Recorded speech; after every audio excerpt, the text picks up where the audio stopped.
સુરત સિવિલમાં એક મહિલાએ હંગામો મચાવ્યો, જેના દ્રશ્યો તમે સ્ક્રીન ઉપર જુઓ। અસ્થિર મગજની આ મહિલા છે। ફાયર વિભાગની ટીમ દોડતી થઈ ગઈ। સિવિલ હોસ્પિટલના કોવિડ વિભાગમાં બાંધકામના વાંસ પર ચડીને મહિલાએ હંગામો મચાવ્યો। ઘટનાની જાણ થતાં ફાયર વિભાગની ટીમ પણ તાત્કાલિક સ્થળ પર પહોંચી। પહેલા તો ફાયર વિભાગની ટીમે મહિલાને સમજાવીને નીચે ઉતરી જવા વિનંતી કરી, તેમ છતાં મહિલા નીચે ન ઉતરતા ફાયર વિભાગના જવાનોએ જીવને જોખમમાં મૂકીને મહિલાને નીચે ઉતારવા માટે ખુદ વાંસ પર ચડ્યા। ફાયર વિભાગના જવાનોને જોઈને મહિલાએ ભાગવાનો પ્રયાસ કર્યો, પણ આખરે ફાયર વિભાગના જવાનોએ મહિલાને હેમખેમ નીચે ઉતારીને સારવાર માટે હોસ્પિટલમાં ખસેડી। સુરત સિવિલમાં એક મહિલાએ હંગામો મચાવ્યો, જેના દ્રશ્યો તમે સ્ક્રીન ઉપર જુઓ। અસ્થિર મગજની આ મહિલા છે। ફાયર વિભાગની ટીમ દોડતી થઈ ગઈ।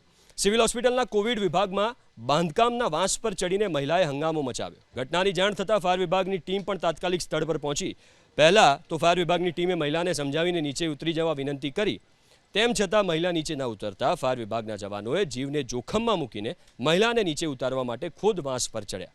ફાયર વિભાગના જવાનોને જોઈને મહિલાએ ભાગવાનો પ્રયાસ કર્યો, પણ આખરે ફાયર વિભાગના જવાનોએ મહિલાને હેમખેમ નીચે ઉતારીને સારવાર માટે હોસ્પિટલમાં ખસેડી।